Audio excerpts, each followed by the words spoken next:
Let's see how to test your audio and video before going online in Microsoft Teams. First, launch Microsoft Teams and make sure you're signed in. Click on your profile picture at the top right and then select Settings.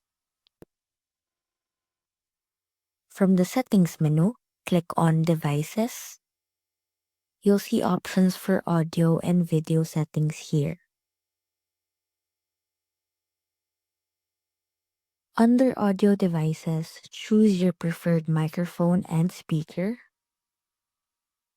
Click Make a Test Call to check if your microphone and speakers are working.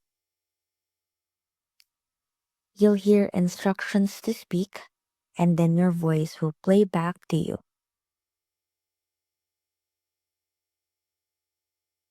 Now, scroll down to Camera.